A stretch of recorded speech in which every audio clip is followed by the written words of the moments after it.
Bien sûr, il y a des cas exceptionnels, tu vois. Bah, j'ai pas pu cette semaine, est-ce que je peux te l'envoyer mercredi? Il y a pas de souci. Mais quand ça se reproduit tout le temps, bah non. Et c'est aussi un point ultra important que tu mets en place ici. C'est quelque chose que t'apprends pas vraiment avant de te lancer dans le business et parce que quand tu te lances, ce que tu veux, c'est faire plaisir à tes clients le plus possible et ça empiète quelquefois pas mal sur ta propre vie perso. Et quand tu dis des fois, j'avais sorti une vidéo à un moment donné sur YouTube qui disait, j'en ai deux qui ont fait jacter un peu sur les groupes Facebook, c'est pourquoi est-ce que c'est bien de refuser des clients?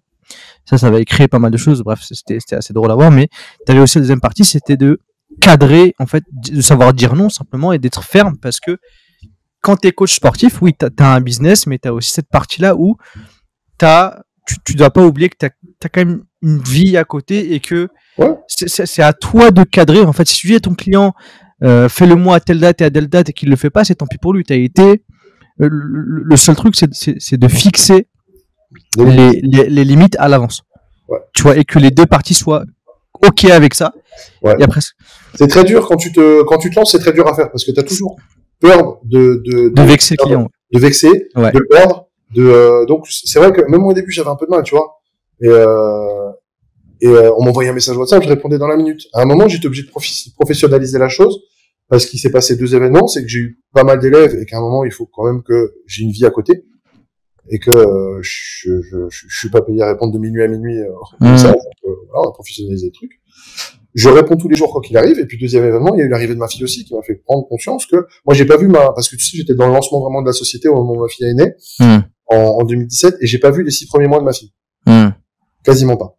C'est-à-dire que je partais de chez moi à 5h30 du matin pour aller au bureau et je rentrais, il était 23h minuit. Je dormais direct, ma fille dormait, je me réveillais la nuit pour donner un biberon et je partais. Et tu vois, ce rythme-là, parce que j'avais pas encore automatisé certaines tâches, j'ai preuve de beaucoup de souplesse par rapport à l'envoi des bilans, par rapport aux heures d'envoi des messages WhatsApp. Là, aujourd'hui, mon téléphone pro, je pars de chez moi. Si je pars une après-midi, je ne le prends pas. Je répondrai quand je rentrerai. Et j'ai des élèves qui sont géniaux, ils comprennent tout ça. Parce que ça a été comme ça dès le départ. Non, ça a été dit à l'avance, simplement. Parce que les deux parties sont qu'à là-dessus. Ouais, ça m'est arrivé même récemment. Ça m'est arrivé de perdre des élèves parce qu'ils estiment qu'ils t'envoient un message et qu'ils doivent avoir une réponse dans la minute. Il y en a un qui n'a pas été désagréable. Je lui dis, écoute, ne me confonds pas, je suis pas ta meuf. Tu vois, si tu veux envoyer un message à ta meuf que tu estimes qu'elle doit te répondre dans la seconde, non. Tu m'envoies un message le matin, je te réponds à midi, il n'y a pas mort d'homme. Il y a pas mort d'homme. Moi, j'ai eu un coach qui était très, très célèbre, un américain aussi. Je le payais très, très cher. Je le payais très, très cher. Et j'ai envoyé un mail et j'avais une réponse sous une semaine. Et je pignais pas, j'étais content d'avoir ma réponse. Donc, mais effectivement, il faut mettre un cadre. Et au début, t'as un peu peur de vexer ton client. Tu te dis, mince, si je réponds pas tout de suite, il va aller voir un autre coach, Et au bout d'un moment, quand tu t'aperçois que c'est pas vivable, tiens, à un moment, faut peser le pour et le contre. C'est-à-dire qu'il y a un moment, il y a des choses que tu fais, si c'est contre ta nature, faut pas le faire parce que ça te pourrit la vie. Donc, il faut vraiment professionnaliser les choses. Et tu vois, quand tu fais du coaching en ligne, c'est difficile. Quand tu es coach en salle, tu vas à la salle, tu fais tes coachings. 1 heure et c'est basta. C'est fini. Ouais. Quand tu fais un coaching en ligne, moi j'ai des gens avec qui je discute tous les jours, surtout en début de programme, parce qu'ils ont besoin de me parler, parce qu'ils ont des questions, parce qu'ils ont des appréhensions et tout ça. Et j'ai des messages des fois qui arrivent à 2h du matin, 3h du matin. Tu vois. Donc je suis couche tard, il suffit que je sois sur l'ordinateur à ce moment-là, je réponds. Et puis des fois je suis de bonne heure, je reçois un message de bonne heure, je réponds. Et en fait, tu te rends compte qu'en fait, tu peux passer ta journée à taffer. Alors pas pour la même personne, mais en fait tu peux passer ta journée à taffer. Et du coup, tu loupes des moments en famille. Tu crées pas de contenu pour tes réseaux. Non, alors qu'en professionnalisant les choses, en étant carré, parce que coaching en ligne, t'es à la maison. Donc t'es tout le temps à même de répondre, t'es tout le temps à même d'être sur l'ordinateur, t'es tout le temps à même d'être sur ton téléphone. Tu vois, une chose que je ne fais pas, sauf en cas de gros soucis, ça m'est arrivé plein de fois, je peux pas répondre à tous mes élèves au téléphone. Je leur dis, je préfère que vous me fassiez un message écrit parce que, imagine, si tout le monde sauf en cas de gros problème, ça va pas, je me suis fait archi mal, ok, va voir un médecin d'urgence, va voir un ostéo d'urgence. Tu vois, des choses comme ça. Mais il y a des choses que je peux pas. C'est comme les notes vocales, je demande à mes élèves, évitez de m'en faire, sauf si c'est vraiment surhumain, parce que t'as des gens qui font de notes vocales, elles font 8 minutes. Imagine multiplié par X élèves sur la journée. Ouais, ça fait beaucoup. Hein. C'est pas par grosse tête, c'est pas par manque d'humilité, c'est juste pour des questions organisationnelles. Pour moi, l'écrit, c'est mieux. Tu vois. Et, donc, quand tu mets ces bases-là dès le départ, et je le mets, quand j'envoie le premier programme, je mets toutes les notions toutes les notions à connaître. Et ouais, faut que ce soit cadré dès le départ. Mais quand t'es néo-coach et que tu fais du coaching en ligne, il faut que tu fixes tes limites dès le départ et vaut mieux perdre un client avec qui ça va pas matcher et perdre quelle que soit la somme que tu perds par mois plutôt que d'avoir un mauvais client. Ouais. Mauvais dans le sens prise d'énergie mentale. Ouais, c'est ça. Et moi je l'ai fait au début. Je l'ai fait au début un tout petit peu, mais comme je suis quelqu'un qui a un caractère assez fort, ça a pas matché longtemps. Et à un moment, je me suis dit non, écoute là, à un moment, tu mets les limites. Et puis c'est vrai que quand j'ai vu, j'ai fait le bilan, j'ai vu que ma fille elle avait 6 mois, j'ai dit putain, j'ai pas le temps de passer. Donc j'ai vraiment pris cette décision de cadrer encore plus les choses. Donc, et ça c'est important justement. On avait fait une vidéo où on disait voilà, dès le début tu dois justement savoir comment est-ce que déjà toi en tant que coach tu veux bosser, avec qui tu veux bosser et justement poser des limites et même refuser des clients. Et là je m'en souviens dans les commentaires Facebook, c'est on n'est pas tel coach pour refuser tel client. Bref, tu vois, c'est toujours des a priori de se dire ok ouais mais on refuse pas de l'argent, si, parce qu'en fait ce que tu prends là demain ça va t'impacter de manière plus forte que ce que tu ne crois. Mais il y a des gens qui sont moi, j'ai des rapports très amicaux avec mes élèves. Et j'en ai certains avec qui, il y a le Covid et tout ça, mais on organisait des restaurants, on faisait des rencontres. Et j'ai des rapports très, très amicaux avec mes élèves. Mais j'en ai, dès le départ, sur la prise de contact, je sens que ça va pas matcher. Tu vois?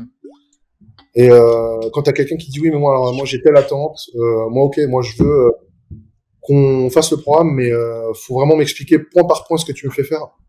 Je suis coach. Je suis pas un formateur. Si tu veux savoir, va passer le BP, tu vois. Non, mais c'est tout con. Et encore une fois, c'est vraiment pas question d'avoir pris la grosse tête. Moi, mon métier, c'est coach. Si t'essaies de comprendre, je veux bien t'expliquer, mais je ne peux pas passer mon temps à te détailler l'intérêt de tel mouvement, l'intérêt de telle pratique. Tu vois ce que je veux dire? Et donc, ouais, ça m'arrive des fois de refuser même régulièrement, de refuser des gens pour telle ou telle raison. Et moi, je dis, alors c'est vrai que maintenant, de ma situation, c'est peut-être plus facile à le dire, mais moi, je dis que même un coach débutant, quand tu commences à avoir un petit peu de monde, réfléchis avec qui tu as envie de bosser, parce qu'il y a des profils de gens qui, en coaching, Dieu me pardonne, ils sont imbuvables. C'est vrai. Moi, j'ai eu des clashs avec une personne qui m'a dit que j'étais pas cool, qui remettait mes compétences en question, parce que je lui ai dit non, je veux pas que tu manges du Nutella tous les jours, parce que si je te laisse en manger, tu dérapes. Tu vois? Je vais pas te dire non à une demi-cuillère par jour, mais le problème, c'est qu'en fait, à chaque fois que je te dis ça, c'est deux pots qui partent. Il est passé. Obligé de garder en plaisir, serre un peu, garde en plaisir, tu vois, sur la semaine. Au bout d'un moment, j'ai dit, écoute, ouais, t'es pas cool, franchement, il y en a qui parlent, leurs élèves, ils mangent du Nutella, tu vas voir, va les voir eux. Toi, tu dérapes à chaque fois. Donc, du coup, on a arrêté de collaborer ensemble, mais c'est un exemple parmi tant d'autres. Il y a des gens qui sont imbuvables. Et donc, plutôt que ce soit une tannée de bosser avec eux, mais c'est valable aussi pour les gens qui bossent en salle, remarque. C'est valable dans tous les domaines en soi. Tu vois, même nous, en fait, on a, si je te donne le nombre de coachs qu'on a redirigés vers des applications concurrentes, tu serais étonné parce que, Vous avez raison. que à un moment donné, tu vois, c'est de dire, oui, on a ça, mais bref, ça fait des demandes improbables. Je dis, écoute, t'as lui qui le fait très bien, va voir ce qu'il fait. Tiens, dis-leur que même que tu viennes de notre part, ça va leur faire plaisir. Ouais, tu vois ce que je veux dire, c'est une galère. Si tu sens que ça va être une galère, t'as raison. Moi, c'est pareil. C'est pareil. Je leur dis, ta demande là, ou même des façons de s'exprimer, très autoritaires, je peux pas. Tu vois? Moi, j'estime qu'on est en collaboration. Je ne suis pas ton employé. Tu me payes quelque chose pour une compétence que j'ai. C'est une collaboration. Tu vois?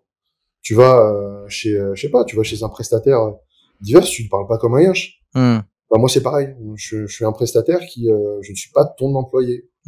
Pour une prestation, une compétence que j'ai qui ne te donne pas pour autant l'autorité. Et même si j'étais ton salarié, t'aurais pas à me parler comme ça. Ouais. Il y a des gens qui te disent je te paye, donc ouais, tu dois répondre tout de suite au message. Ouais. Oh.